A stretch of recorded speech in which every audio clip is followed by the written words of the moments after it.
आप देख रहे हैं न्यूज़ शहर इंडिया और मैं हूं अरफाज अहमद डैंग। बात करेंगे आज हम भ्रष्टाचार की। अगर भ्रष्टाचार की बात की जाए तो बड़े बड़े दावे किए जाते हैं, बड़ी बड़ी प्रेस कॉन्फ्रेंसें की जाती हैं, बड़ी बड़ी मीटिंग्स की जाती हैं भ्रष्टाचार को ख़त्म करने के लिए। लेकिन ग्राउंड लेवल पे अगर देखें तो भ्रष्टाचार जो है हमारे समाज में इस कदर बस चुका है कि जैसे खून इंसान के शरीर में दौड़ता है, वैसे ही किसी न किसी रूप में जो है भ्रष्टाचार भी जो है वो बढ़ता जा रहा है, घटने का नाम नहीं ले रहा है। वहीं हम बात करें हम अपने जम्मू कश्मीर की, तो जब स्टेट हुआ करता था तो काफ़ी इल्ज़ामात लगते थे कि भ्रष्टाचार के, लेकिन जब से JKUT में इसको तब्दील किया गया है तब से दावे ये किए जा रहे थे कि भ्रष्टाचार बहुत ज़्यादा है, वो कहीं ना कहीं ख़त्म किया जाएगा, डेवलपमेंट होगी। और डेवलपमेंट कितनी हुई वो तो आपको पता ही है, लेकिन आज का मुद्दा हमारा भ्रष्टाचार को लेके है। तो भ्रष्टाचार को लेके जो है अभी कुछ दिन पहले ही काफ़ी सारी मीटिंग्स की गई थी LG साहब के द्वारा।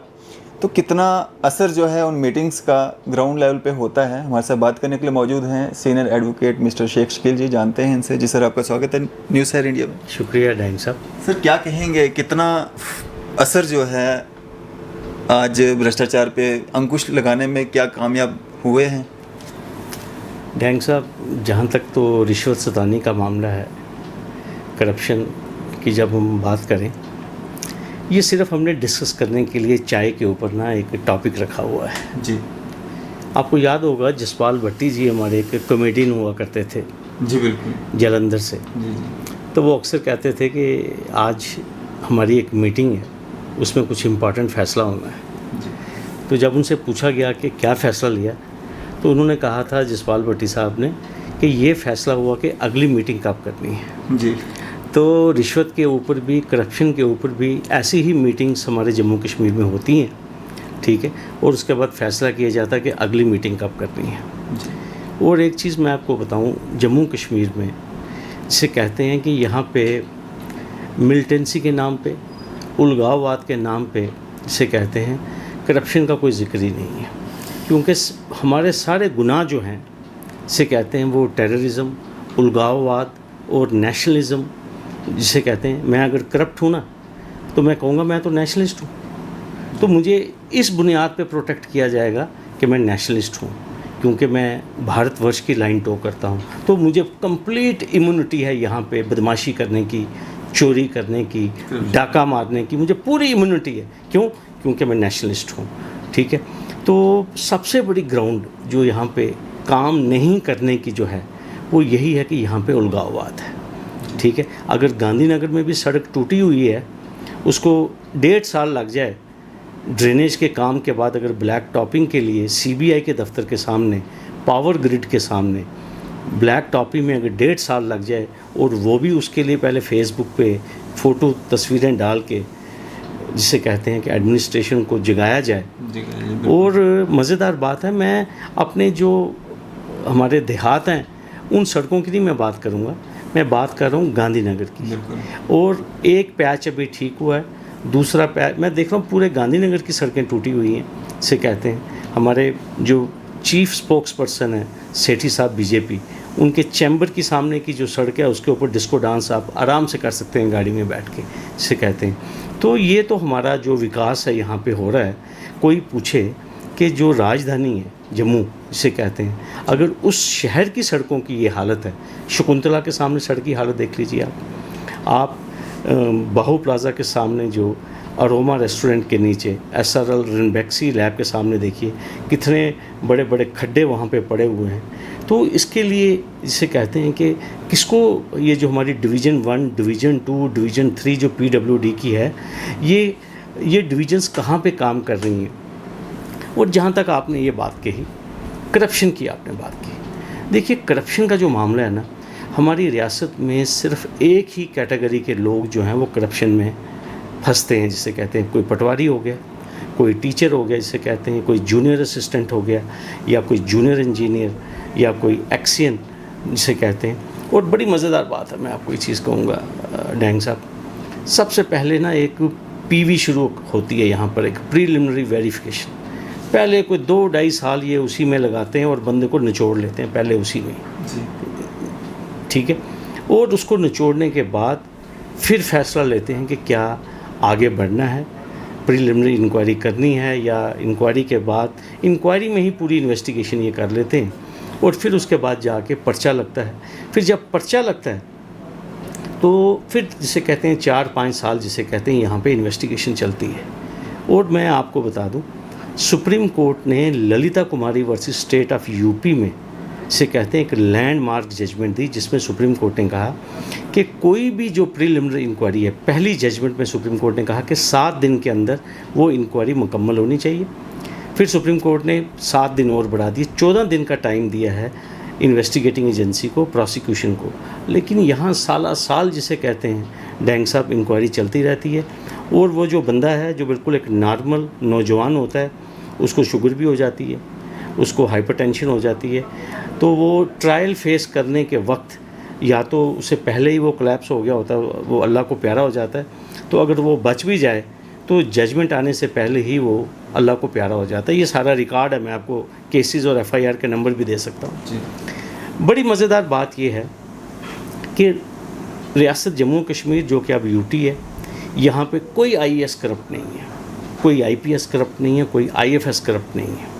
ठीक है, ये एक ऐसी जमात है यहाँ पर बिल्कुल साफ़ और शफाफ। इनके ख़िलाफ़ झूठे पर्चे लगते हैं बेचारों के ख़िलाफ़, और फिर उसके बाद थोड़ी देर के बाद अगर गलती से पर्चा लग भी गया, देखिए पर्चा यहाँ आईएएस मल्ली साहब के ख़िलाफ़ भी लगा, पर्चा यहाँ अशोक जेटले साहब के ख़िलाफ़ भी लगा, पर्चा यहाँ विजय बकाया साहब के ख़िलाफ़ भी लगा, पर्चा यहाँ अजीत कुमार साहब के ख़िलाफ़ भी लगा।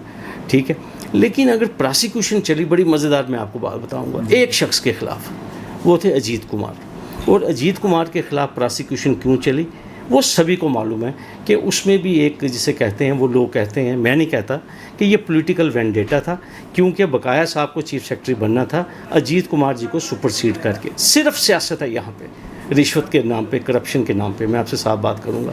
और उसके बाद मज़ेदार बात देखिए आप, इस वक्त हमारे 3-4 जो महनाज आईएएस ऑफिसर्स हैं वो रोशनी स्कैम में मुब्तला है, सीरियस एलिगेशंस हैं उनके खिलाफ। ठीक है, और 2014 में controller and auditor general of India की रिपोर्ट के बाद उन आईएएस ऑफिसर्स के ख़िलाफ़ एफआईआर रजिस्टर हुए।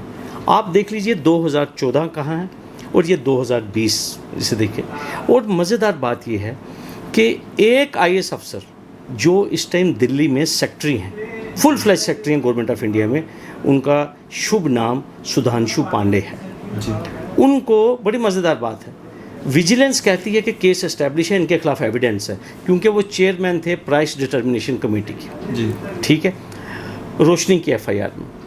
बड़ी मज़ेदार बात यह है, आईओ कहता है कि केस बनता है, सुपरवाइजरी अफसर कहता है केस बनता है, लेकिन जो हमारा सुपरवाइजरी बॉडी है जो उस वक़्त की थी विजिलेंस कमीशन कहता है ये इनके ख़िलाफ़ जो है हमें डिफरेंट व्यू लेना चाहिए, और उनका नाम वहीं पे ड्रॉप कर दिया जाता है। बड़ी मज़ेदार बात। फिर उसके बाद सैंक्शन मांगी जाती है प्रोसिक्यूशन की, हमारे एक और सीनियर आईएएस ऑफिसर जो इस टाइम जम्मू कश्मीर यूटी के चीफ इलेक्टोरल ऑफिसर हैं और with additional charge of commissioner secretary transport, उनका नाम है माननीय हृदेश कुमार सिंह जी।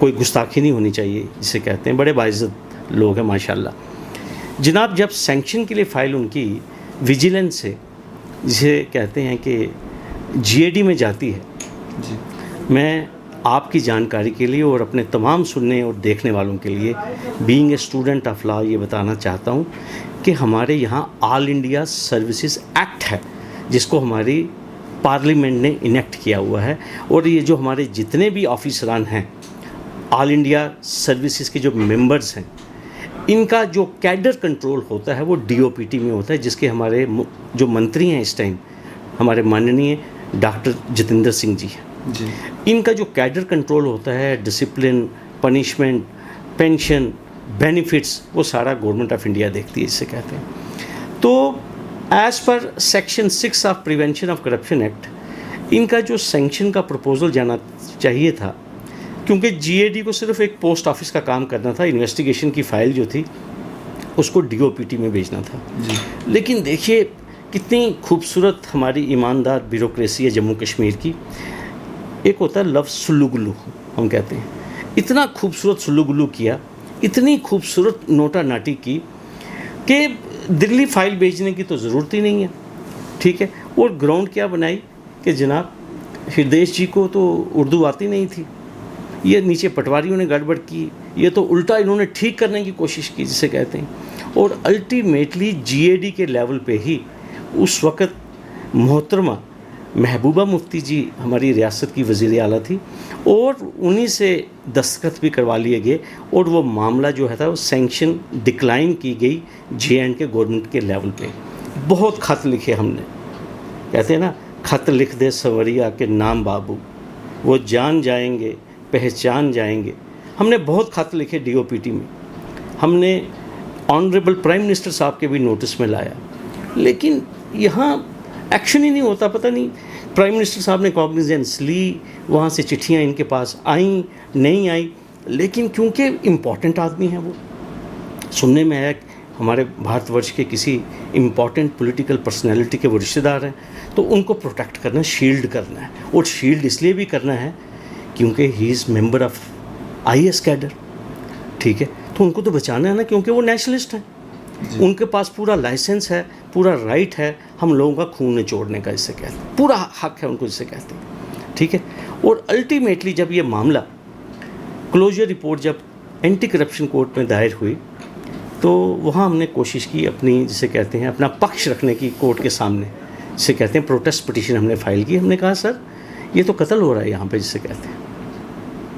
अल्टीमेटली कोर्ट ने डिसएग्री किया विजिलेंस की जो फाइंडिंग्स थी और दोबारा इस केस को इन्वेस्टिगेशन के लिए भेजा है। और मैं एक चीज़ आपको वसूख से कहूँगा डैंग साहब, शायद जब तक वो सर्विस में हैं ये लोग, चाहे सुधांशु पांडे जी हैं चाहे हृदय जी हैं, ठीक है, मुझे लगता नहीं, क्योंकि हमारे जैन साहब जो हैं वेरी ऑनेस्ट डायरेक्टर एसीबी जिसे कहते हैं, ठीक है। लेकिन जम्मू कश्मीर में ऑनेस्टी की डेफिनेशन ये काम नहीं करता जी, ठीक है, क्योंकि अगर जैन साहब थोड़ा सा पेच हिलाएंगे तो जैन साहब की ट्रांसफ़र हो जाएगी या जैन साहब थोड़े से अनकंफर्टेबल हो जाएंगे, ठीक है। तो ये मैं आपको बताऊंगा। लेकिन हाँ, एक आम आदमी जो है उसकी एफआईआर बड़ी जल्दी लगती है, एक आम आदमी की इन्वेस्टिगेशन बड़ी तेज़ होती है, और उसकी जो सैंक्शन है प्रोसिक्यूशन की, वो जिस तरह स्पीड पोस्ट का खाता है ना, आप अभी डालिए तो नेक्स्ट डे डिलीवर, और उसकी प्रोसिक्यूशन सैंक्शन भी इतनी जल्दी आ जाती है, ठीक है। अगर आज मैं इतने प्यार से, तहम्मुल से, सब्र से आपसे मैं बात कर रहा हूँ, ये मैं इसलिए बात कर रहा हूँ, मैं पिछले 20 सालों से इन केसेस में मुलव्वस हूँ। मेरी सबसे बड़ी यही गलती है, ठीक है, कि मैंने इन केसेस को फॉलो किया। और इसका मुझे अवार्ड पता क्या मिलता है, मैं आपको बताऊँ, कहते हैं ये ब्लैकमेलर है, ये चोर है, ये पैसे खाता है, ठीक है। तो मैं कहता हूँ बड़ी अच्छी बात है, ज़रा पब्लिक को भी बताइए कि हमने किससे पैसे मांगे, किसको हमने ब्लैकमेल किया, ठीक है।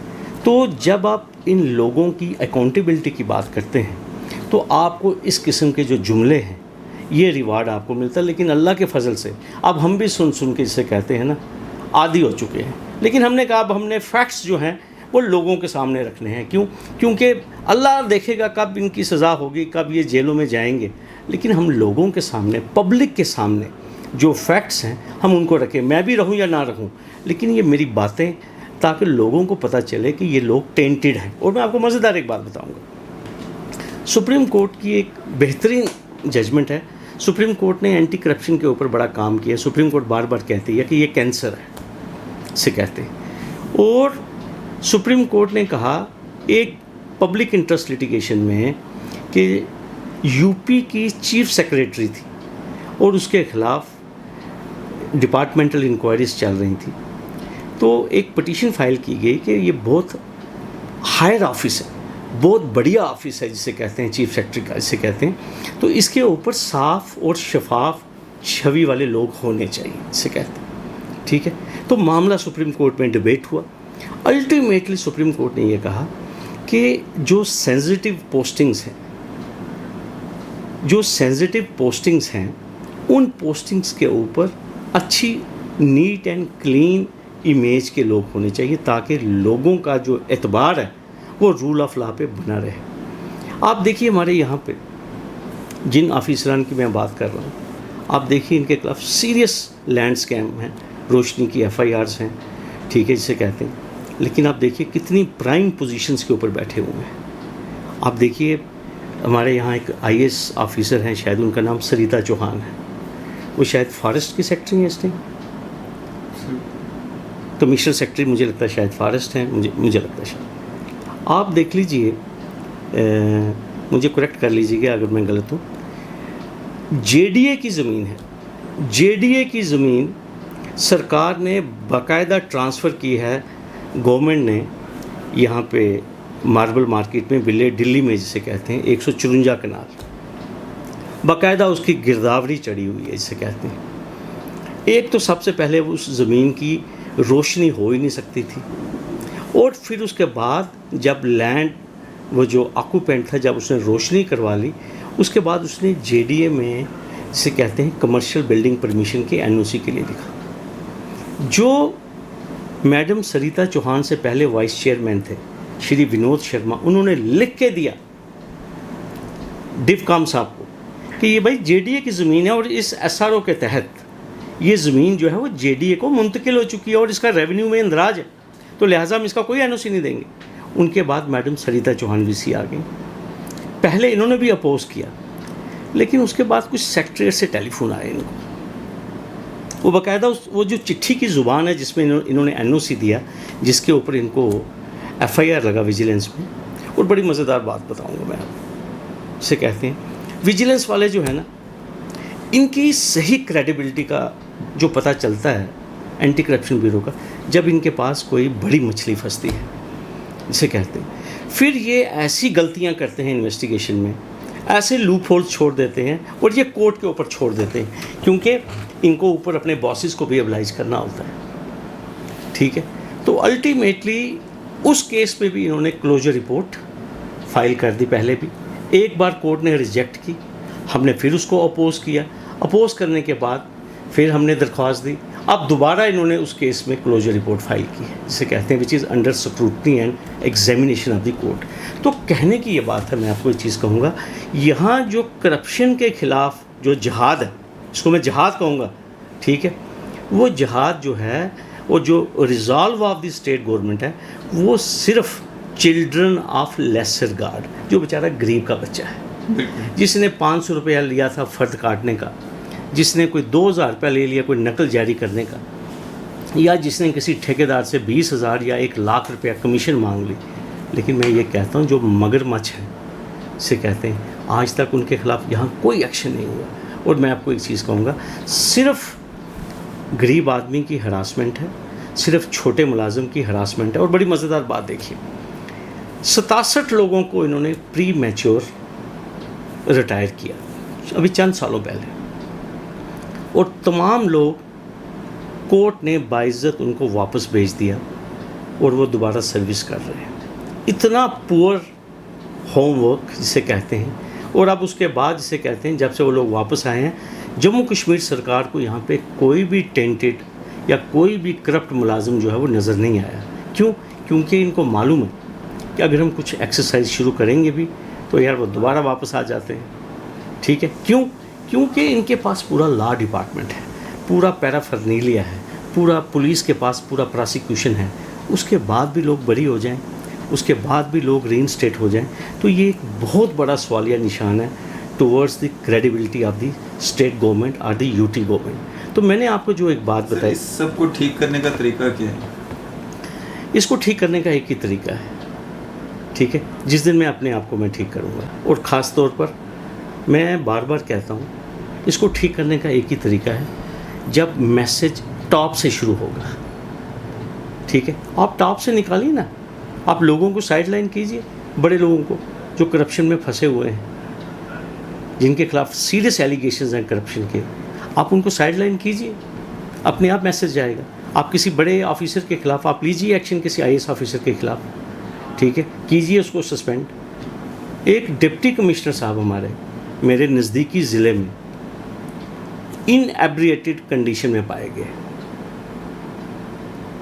पब्लिक सर्वेंट हैं, ठीक है, कोई एक्शन हुआ उनके खिलाफ? आपने सुना कि जो डीसी साहब थे मेरे साथ वाले ज़िले में, जो कहीं पे आराम फरमा रहे थे, ठीक है, आपने सुना उनके खिलाफ एक्शन होता है यहाँ पे कि क्यों लेना एक्शन? एक्शन जो लेना वो किसने लेना है? उनके एक फाजल दोस्त ने लेना है, सीनियर आईएएस ऑफिसर ने। मुझे सुब्रमण्यम साहब की इंटेग्रिटी के ऊपर कोई डाउट नहीं है, लेकिन मैं एक ही बात कहूँगा, इसको शेर में बयान करूँगा क्योंकि मुझे उनका बड़ा एहतराम है। कुछ तो मजबूरियाँ रही होंगी, कुछ तो मजबूरियाँ रही होंगी, वरना यूं ही कोई बेवफा नहीं होता। ये जो मजबूरी है ना यहाँ पे, इस मजबूरी ने बड़ा काम ख़राब किया है। क्यों? उसी मजबूरी की वजह से इन लोगों को शील्ड किया जा रहा है, इनको प्रोटेक्ट किया जा रहा है। यार निकालो इनका टाइम। सुब्रमण्यम साहब भी वेट कर रहे हैं 2 महीने 4 महीने किसी अच्छी असाइनमेंट का, दिल्ली में वेट कर रहे हैं। वो कहते हैं यार मैं क्यों हृदय कुमार से पंगा लूँ, मैं क्यों जाते जाते सरिता चौहान को नाराज़ करूँ, या मैं अपने सीनियर कुलीग जो दिल्ली में बैठे हुए हैं सुधांशु पांडे जी, उनको भी इस बात की ख्वाहिश है कि मैं BVR साहब से सीनियर हूँ और ये चीफ सेक्रेटरी बन गए।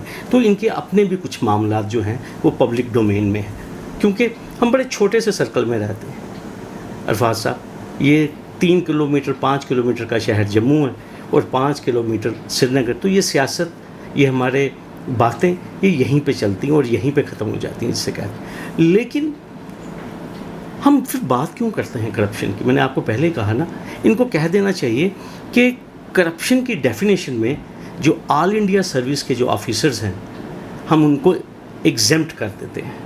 उनको आप बाहर ही निकाल दीजिए ना, आप एक कैटेगरी बना लीजिए, पटवारी या नॉन गस्टेड लेवल तक ही रखिए कि आपने उन्हीं को ज़बह करना है, ठीक है। और दूसरी बात यह है कि मेरी गुजारिश है जैन साहब से भी, और जो इस टाइम IG क्राइम है वो भी बड़े ऑनेस्ट ऑफिसर है, मुझे रिगार्ड है उनका भी, टाइम बाउंड इंक्वायरीज कीजिए, टाइम बाउंड इन्वेस्टिगेशन कीजिए, जिसे कहते हैं, ताकि लोगों को भी राहत मिले, जिसे कहते हैं। और सबसे बड़ी बात है, जब मैंने आपको कहा कि सुप्रीम कोर्ट इसके ऊपर साइलेंट नहीं है कि आपको 14 दिन के अंदर प्रीलिमिनरी इंक्वायरी पूरी करनी है। और बड़ी मज़ेदार बात है, जहाँ काम करना है डैन साहब वहाँ काम होता है। आप देखिए एंटी करप्शन ब्यूरो या CBI जम्मू कश्मीर बैंक के सारे खाते फरोल रही है। अब सारी करप्शन जो है ना डैन साहब, वो सीमित हो गई कहाँ पे?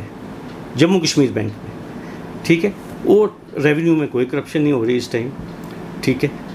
इस टाइम PWD में कोई करप्शन नहीं हो रही, हेल्थ में कोई करप्शन नहीं हो रही। जितनी भी सप्लाईज़ अभी आई हैं करोड़ों रुपए की, से कहते हैं, ये जो कोरोना वायरस के लिए, उसमें बिल्कुल साफ शफाफ सिस्टम है। आप देखिए, very honest officer doctor Yashpal Sharma से कहते हैं, जिनके खिलाफ ज़्यादा 2 या 3 FIRs होंगी विजिलेंस में, और पुराना रिकॉर्ड भी उनका माशाल्लाह बड़ा अच्छा है। आप देखिए उनको इस टाइम बनाया MD मेडिकल सप्लाईज कॉरपोरेशन। और आपको पता है क्यों बनाया? उनके खिलाफ एलिगेशन क्या था?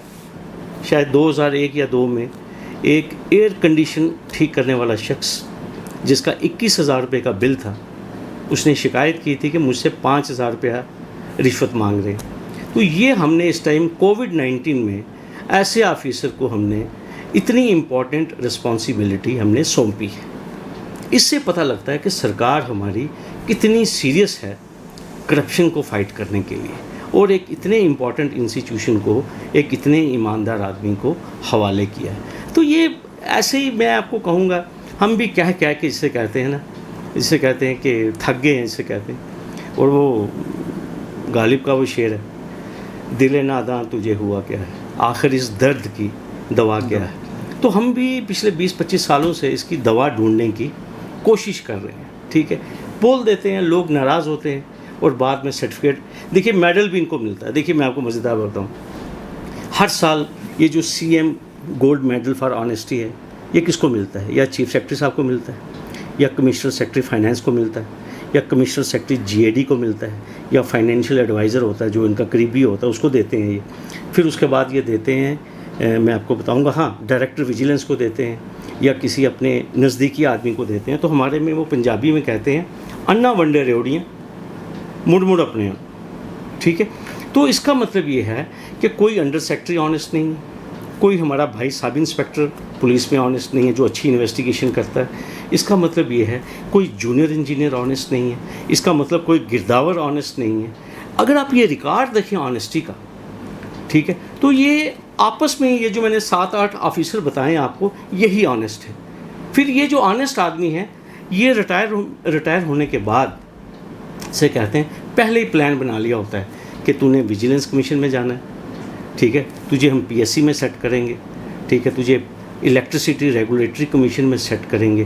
तो खुद ही इन्होंने अपने लिए रिहैबिलिटेशन के लिए ये सेंटर्स भी बनाए हुए हैं। तो कड़वी बात करता हूँ मैं, मुझे पता है ये नाराज़ होंगे मेरे से, लेकिन क्या करूँ, मैं भी मजबूर हूँ जिसे कहते हैं। अब जो लबादा मैंने पहना है, मैं बड़ी कोशिश करता हूँ इस लबादे को चेंज करने के लिए। मेरे दोस्त भी मुझसे बड़े परेशान हैं, घर वाले भी शायद परेशान हो कि ये कौन सी लाइन पकड़ ली इन्होंने, ठीक है, लेकिन अब करें क्या। बिल्कुल ठीक है। तो कोशिश यही है कि यही मैं पब्लिक के सामने फैक्ट्स रखना चाहता हूँ कि ये जो करप्शन की वबा है, जो करप्शन की जो जंग है, ये हमारी रियासत या हमारी यूटी में एक पर्टिकुलर कैटेगरी के जो बेचारे लोग हैं जिनकी कोई पूछताछ नहीं है, ये उन्हीं के खिलाफ इंजेक्शन लगता है। हाँ, या फिर बड़े आदमी को इंजेक्शन तब लगता है जहाँ पे अपना कोई वेस्टेड इंटरेस्ट होता है, ठीक है, क्योंकि उसको कोई ना कोई उसके साथ स्कोर सेटल करने होते हैं। अदरवाइज़ हमने रिकॉर्ड यही देखा है कि मैं बार बार कहता हूँ कि ये एक ऐसा जिसे कहते हैं जानवर हमने बांध के रखा हुआ है अपने पास सरकार ने, जिसको काटना होता है उसको इशारा करते हैं जाओ इसको काट के आ जाओ, ठीक है। अदरवाइज़ आप देखिए कोई पूछताछ ही नहीं है यहाँ पे, जिसे कहते हैं। आप सड़कों की मैंने आपको हालत बताई, अभी कल मैंने वो लाठी दूना सड़क के मैंने कुछ फ़ोटोग्राफ्स अपनी फेसबुक में डाले। मुझे मेरे भाई लोग हैं वो मुझे जगह जगह से फीडबैक देते हैं, उनको लगता है कि शायद ये सौदा नहीं करेगा अभी, से कहते हैं। मैं उनको अभी कहता हूँ कि अभी मैंने शुरू नहीं किया ये प्रोग्राम, ठीक है। तो कई बार लोग आते भी हैं कोई ना कोई बात लेके, तो मैं उनको कहता हूँ यार अभी शुरू नहीं किया प्रोग्राम, जब मैं शुरू करूँगा तो मैं पब्लिकली पहले एक इश्तिहार निकालूंगा कि आप मैंने खाना शुरू कर दिया, तो इंशाल्लाह फिर मैं रेट भी फिक्स करूँगा। जिस तरह पीडब्ल्यूडी में कमीशन है, आपको पता पीडब्ल्यूडी भी बड़ा शानदार डिपार्टमेंट है। अब वहाँ भी कहते हैं जी करप्शन नहीं होगी, अब ई टेंडरिंग हो रही है, लेकिन डैंग साहब आपको पता करते क्या हैं, जो बिल्डिंग 20 लाख में बननी है उसका पहले ही एस्टीमेट जो है ना माशाल्लाह वो 40 लाख का बनाते हैं, पहले ही जो कमीशनें वगैरह जो है ना उसी में इंक्लूड कर लेते हैं। इन्हीं के लोग हमें आके सुनाते हैं, हमें थोड़ी पता है, बिल्कुल इन्हीं के लोग आकर हमें सुनाते हैं कि साहब ये सारा मामला है, उसमें पहले ही हमने अपना हिसाब किताब जो है वो फिट रखा होता है। तो कहने की बात है, मैं चीफ सेक्रेटरी साहब को, एलजी साहब को, डायरेक्टर एसीबी साहब, मेरी सबसे इस्तदा है कि कानून अगर अप्लाई करना है तो सब के लिए बराबर का अप्लाई कीजिए, ठीक है, और हमें टाइम बाउंड कोई रिज़ल्ट दिखाइए, कोई बड़ी मगरमच्छ पकड़ के बताइए हमें, ठीक है। आपने 2-4 लोग पकड़े हैं, वो भी सबको मालूम है कि वो पॉलिटिकल वेंडेटा चल रहा है। आप हमें बच्चा मत समझिए जिसे कहते हैं, ठीक है, पब्लिक सब जानती है। मैं आपको कहूँगा इन्वेस्टिगेशन अगर आपको करनी है, अगर इस जहाद को अगर आपने लड़ना है, irrespective of caste, creed, political affiliations, फिर लड़िए, मज़ा तो तब आएगा ना, जिसे कहते हैं। आपको पूरा मालूम है कि कौन लोग चोरी कर रहे हैं, लेकिन आज मैं एक पर्टिकुलर जमात ज्वाइन कर लेता हूँ तो मेरे जितने भी ऐप हैं अरफाज साहब, वो सारे छुप जाते हैं। और आपको पता है यहाँ लोगों ने अपनी पॉलिटिकल एफिलिएशंस, बड़े बड़े जो जम्मू के शेर बनते थे यहाँ पे, बड़े बड़े जम्मू के शेर, असें मरा इयां कर उड़िया, असें 2.5 उड़िया कश्मीरी, ठीक है, वो जाके आज उनको अपनी पार्टी चेंज करनी पड़ी। क्यों? क्योंकि जो बड़े बड़े महल बनाए थे नहरों के किनारे, दरियाओं के किनारे, उनको बचाना भी तो है, ठीक है। अदरवाइज़ एनफोर्समेंट डायरेक्टरेट, CBI, रा, ये जो बड़ी बड़ी हमारी एजेंसी है, इनकम टैक्स, ये किसके लिए यहाँ पे बैठी हैं, ठीक है, ये इंजेक्शन लगाने के लिए बैठी हैं। तो उस इंजेक्शन से बचने के लिए हम इमीडिएटली से कहते हैं हमें एक पर्टिकुलर पार्टी बड़ी पसंद आ जाती है, ठीक है। तो लोगों को सब मालूम है, ऐसी बात नहीं है। बदकिस्मती की बात यह है कि आज हम बात नहीं करते, बिल्कुल, ठीक है। हम बात इसलिए नहीं करते, हमें डर लगता है, ठीक है, क्योंकि वही बात आ जाती है कि अगर हम बात करेंगे तो आपको मालूम है कि आपकी बात के ऊपर कुछ लोग नाराज़ भी होंगे, से कहते हैं। अब मैंने आपसे कुछ खरी खरी बातें की हैं, तो वो जिनके बारे में जिनके मैंने नाम लिए हैं, मैंने इसलिए नाम लिए हैं क्योंकि उनके खिलाफ मटेरियल है। अगर मटेरियल नहीं है तो वो कोर्ट में जाएं, 10 करोड़ का 50 करोड़ का मेरे खिलाफ डिफेमेशन का केस करें, तो मैं फेस करूँगा इंशाल्लाह, से कहते हैं। मेरी जितनी कैपेसिटी होगी तो मैं वहाँ पे भी जवाब दूंगा इंशाल्लाह, कोशिश करूँगा। तो मेरी यही इस्तदा है यूटी एडमिनिस्ट्रेशन से कि प्लीज़ एक तो पहले करप्शन की बात ही ना करें। तो अगर करप्शन की बात करनी है, अपने व्यूवर्स तक आज जो भ्रष्टाचार को लेके जिस तरह से आप देखते हैं कि इतने सारे डिपार्टमेंट्स बनाए गए हैं, विजिलेंस डिपार्टमेंट का नाम चेंज करके जो है एंटी करप्शन ब्यूरो बनाया गया है, और काफ़ी चेंजिंग जो हैं की जाती हैं ग्राउंड लेवल पे लोगों को दिखाने के लिए, आम जनता को दिखाने के लिए। लेकिन होता क्या है वो हमने जानने की कोशिश की मिस्टर शेख शकील जी से, जो कि सीनियर एडवोकेट हैं, और आम जनता तक जो है ये मैसेज जाए कि करप्शन किस हद तक जो है हमारे सिस्टम में गढ़ चुका है। मैं Arfaz Ahmed Deng, news hire India के लिए अदरीस मोहम्मद के साथ।